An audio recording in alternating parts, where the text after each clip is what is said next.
All right, here we are in the second floor area of the Marriott down here in Tampa.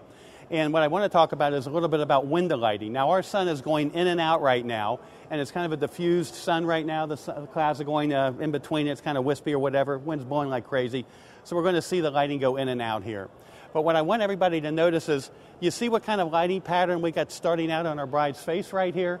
What we've got is our loop lighting pattern starting out one more time here.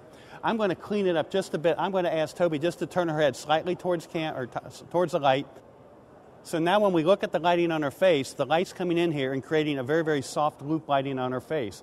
Remember, in our very first series of videos with our on-camera flash, we talked about how the light source, the larger it is relative to the subject's face, the softer the shadows are. Well, this is a pretty big window behind us. It's kind of a diffuse, sunny lit day here, so we've got a very, very broad light source, which is why we can just barely see the shadow edge here. It's just barely defined because we're working with this large light source behind me relative to our bride. But now, as we look at her face, notice we have highlight here, we got highlight over here, but notice how the eyes seem to be in darkness. Well, let's say socketed just a bit, kind of the raccoon eyes.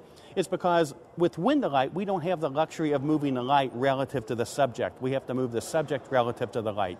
So how am I going to get light in her eyes? Well, what I'm going to do is just ask Toby to tilt her head this way just a little bit more, chin up a little, turn your head a little bit more. And now look how her eyes just lit up when we did that little maneuver. That's because most of our light is coming from a pretty high vantage point. So I literally have to pose her head right to the light. And then from right here then, I can go ahead and take a couple of photographs.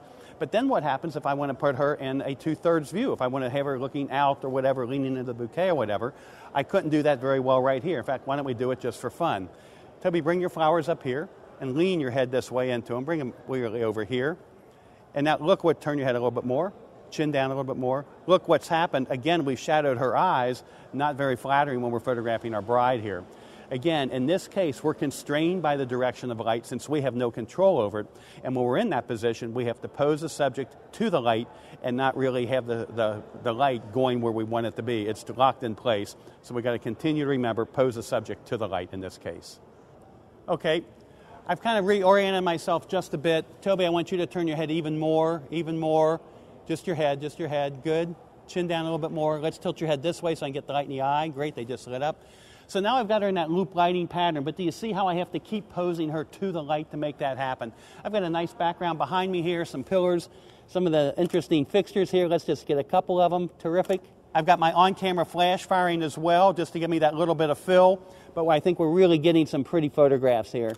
Again, I don't have any nasty shadows in here because it's going pretty far into the distance. We're not really seeing that much at all. So anyway, I think that covers this. I'm going to try to pull off a profile here, and then we're just going to kind of work the area for natural light, see what we can get before we have to leave the Marriott. So let's move on to our next view of the face, the profile view with window lighting.